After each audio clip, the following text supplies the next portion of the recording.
nós terminamos aí o conteúdo do primeiro bimestre na última aula, falando de máquinas simples, máquinas térmicas, temperatura, e agora a gente entra no conteúdo do segundo bimestre, que se inicia aqui, em dinâmica da Terra.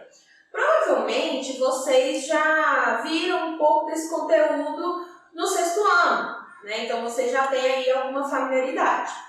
Mas vamos observar primeiro a imagem a seguir, que é um planisfério. Se vocês observarem, a América do Sul e a África, esses dois continentes parecem ter um encaixe aí quase perfeito. Então, se você unisse esses dois, provavelmente eles teriam uma união aí bem homogênea. E essa observação, ela levou à formulação da primeira teoria que a gente vai falar aqui hoje, que é a teoria da deriva continental. Então, o que é essa teoria? Essa teoria diz que os continentes, que são essas massas rochosas aí que deslizam pelo manto, esses continentes conseguem se movimentar, estão em constante movimento, e eles vão se afastando e se unindo ao longo do tempo, né, da história da Terra. Isso leva ao conceito de Pangeia, vocês já ouviram falar. Então, o conceito de Pangeia era um supercontinente, vocês podem ver na imagem a seguir, um supercontinente que existia há milhões de anos e ele foi se fragmentando. E aí, com os movimentos dessas placas continentais, a Pangeia se fragmentou, primeiro em dois supercontinentes, Laurásia e Gondwana, até chegar nessa configuração atual que temos, né, nessa distribuição de continentes separados. A Pangeia, como era só um continente, tinha só um oceano também, que era denominado Pantalassa. E aí, com a fragmentação dos continentes, tivemos a divisão consequente aí do oceano, e hoje temos essa configuração atual também da divisão dos oceanos, né? Determinadas nomeações conforme a região, conforme o continente que ele está em contato. Como que começou essa ideia?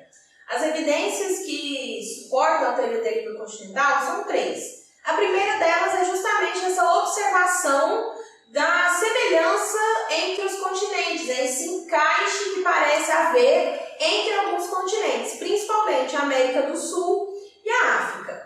A segunda evidência é a existência de fósseis, né? Dos mesmos fósseis de alguns animais em locais muito afastados. Alguns deles estão separados por um oceano. Então, se você encontra, vocês podem ver na imagem a seguir aí, se você encontra o mesmo tipo de animal, né, que viveu há milhões de anos em dois locais muito distantes, isso quer dizer que em algum momento eles estiveram unidos. E aí eles se separaram.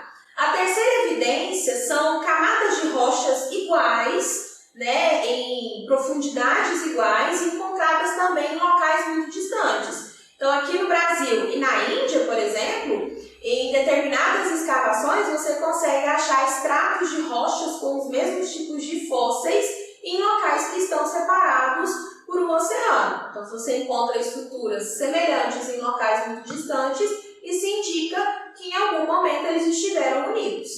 Só que o cientista que formulou a teoria da deriva continental, ele não sabia explicar o que causava o movimento desses continentes.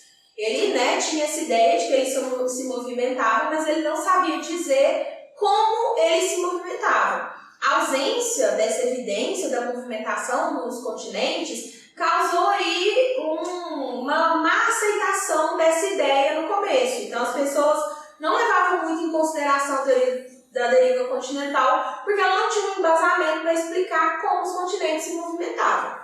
E aí temos a segunda teoria, que é a teoria da tectônica de placas, que ela foi formulada depois da Segunda Guerra Mundial, quando eles encontraram uma estrutura no fundo do oceano que evidenciava a existência de placas tectônicas. O que é placa tectônica? Placa tectônica são fendas na litosfera. Então, ano passado, provavelmente vocês viram que o planeta tem camadas, tem o núcleo, que é a parte mais interna, o manto, que é formado por rochas pastosas devido à temperatura, e a crosta terrestre. E a crosta terrestre é dividida em litosfera, camada sólida, hidrosfera, camada líquida, e atmosfera, camada gasosa. A litosfera, que é essa parte sólida, rochosa, ela é dividida por grandes fendas. Essas grandes fendas formam aí definições chamadas placas tectônicas, conforme vocês podem ver na imagem a seguir. Então, todo o planeta está dividido em placas tectônicas. E essas placas tectônicas, elas deslizam sobre o manto, que é essa parte pastosa, né? Rochas derretidas. Esse deslizamento leva junto os continentes e o fundo do oceano também. Então, a teoria da tectônica de placas, ela explica o porquê que existe a teoria da deriva continental. Então, os continentes se movimentam devido ao movimento das placas tectônicas. Essas placas tectônicas, então, elas vão se movimentar. E esse movimento é bem lento, né? É cerca de 1 centímetro por ano. Então, essa movimentação pode gerar choques ou afastamento dessas placas tectônicas. Então, as placas tectônicas podem se chocar uma contra a outra, uma parte se eleva e a outra vai para baixo ali do manto, né? Então, por causa da alta temperatura, essa placa tectônica que mergulhou ali naquela substância muito quente começa a ser derretida, o que explica por que a crosta terrestre ela não cresce de forma, né, indeterminada, ela está sempre se renovando. Então, a placa tectônica mergulhou, ela vai ser desfeita e em determinado momento será refeita. Então, o choque entre essas placas tectônicas pode originar esses fenômenos naturais aqui. As placas tectônicas podem deslizar umas sobre as outras e elas também podem se afastar. Então, quando elas se afastam, nós também temos aí a ocorrência de algum desses fenômenos naturais aqui. Quais são esses fenômenos? Primeiro é a cadeia de montanhas. Então, as cadeias de montanhas, os Alpes, os Andes, né? Eles são formados por esse choque entre duas placas tectônicas. Então, ao choque, uma delas se eleva à formação montanhosa. Então, todas as cadeias montanhosas que temos aí são choques entre placas tectônicas. Os terremotos, também chamados de abalos sísmicos, eles acontecem quando uma placa tectônica se choca uma com a outra ou existe esse momento em que uma resvala sobre a outra. Quando essas duas situações acontecem, é gerado então um tremor, um abalo sísmico, no local onde aconteceu esse encontro é o epicentro e essas ondas elas vão sendo transportadas para diferentes regiões. Então, no local onde acontece, né, o epicentro do terremoto, é onde você tem a maior destruição. Só que esse tremor vai sendo sentido nas regiões próximas também. Isso se estende por quilômetros de distância. Então, toda vez que existe um tremor de terra, é um choque, né, um deslizamento entre placas tectônicas.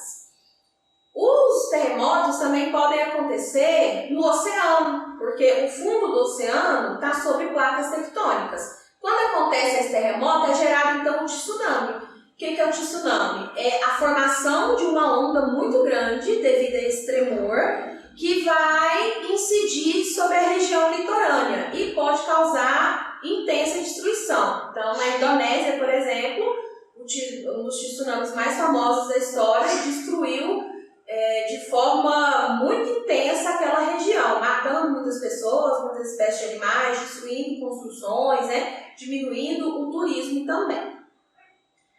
E o vulcanismo, que é o terceiro fenômeno aí que estamos vendo por causa de placas tectônicas, ele surge ou quando uma placa tectônica encontra na outra ou quando elas se afastam. Acontece então a abertura, né, da crosta terrestre ali. E esse manto, ele pode ser liberado, essa lava pode ser liberada na forma de magma. Então, aquela substância que o vulcão expele, né, aquilo lá é rocha derretida, vem do manto, uma camada inferior da Terra. O vulcanismo, ele é muito intenso, né, ele pode destruir muitas regiões. Geralmente, os vulcões que estão nessas regiões de encontro de placas tectônicas, eles são ativos a vida inteira. Então, constantemente, eles estão entrando em erupção. Mas, ao mesmo tempo, se vocês observarem, esses vulcões, né, eles sempre estão no centro aí de uma cidade. Então, tem sempre pessoas morando em volta do vulcão. E aí você pensa, por que as pessoas moram do lado de um vulcão que comprovadamente está em atividade? A decomposição dessas rochas magmáticas, que são originadas pelo resfriamento do magma, E as cinzas que o vulcão expele quando ele está em atividade transformam o solo daquela região em um local muito fértil, muito propício para a agricultura. Então as pessoas se localizam em volta desses vulcões porque ali elas têm uma atividade comercial garantida. Elas vão plantar, vão colher e vão vender. Então tem um lado negativo, que o vulcão em algum momento é interrupção, mas tem um lado positivo, que é um local extremamente fértil para a agricultura. E aí, se você tiver curiosidade, por exemplo, o Japão. No Japão acontecem muitos tsunamis, muitos terremotos. Se você procurar o Japão, em um mapa aí de placas tectônicas, você vai ver que ele se localiza em uma região de encontro de placas tectônicas. Todos os locais que estão nesses locais de encontro, eles têm atividade vulcânica de terremoto muito alta, porque é muito comum, como essas placas estão se movimentando constantemente, que ocorra um choque, que ocorra um deslizamento. O Brasil, não sei se vocês já atentaram para esse fato, ele não tem terremoto, ele não tem vulcão ativo, porque a gente se localiza, vocês podem ver nessa imagem a seguir, no meio de uma placa tectônica. Então a gente não está numa região de encontro de placas tectônicas, por isso que aqui não tem atividade vulcânica, aqui não tem terremoto, então é uma região bastante segura, Esses tipos de eventos naturais, nós não sofremos. Agora, em determinado momento da história, o Brasil já esteve localizado em locais de encontro de placas tectônicas, porque os continentes ficam se movimentando, segundo aqui a teoria da deriva continental. E quando ele estava nessas regiões, existia atividade vulcânica sim. Um exemplo são aquelas ilhas lá de Fernando de Noronha, que estão em Pernambuco. Elas são ilhas derivadas da atividade vulcânica. Então, algum vulcão ali no oceano expeliu esse magma resfriou e originou aquelas ilhas que hoje são altamente turísticas. Então, essa foi a nossa aula de hoje. Vocês vão receber as atividades durante a nossa aula de WhatsApp, então provavelmente você está vendo esse vídeo enquanto estamos tendo aula. Então vocês vão receber as atividades, vamos resolver juntos e eu vou corrigir em aula mesmo. Vou mandar para vocês a apostila com todas as informações que eu disse aqui, mas vocês também podem acessar pelo link que está aqui abaixo na descrição do vídeo. Por hoje é só, tchau!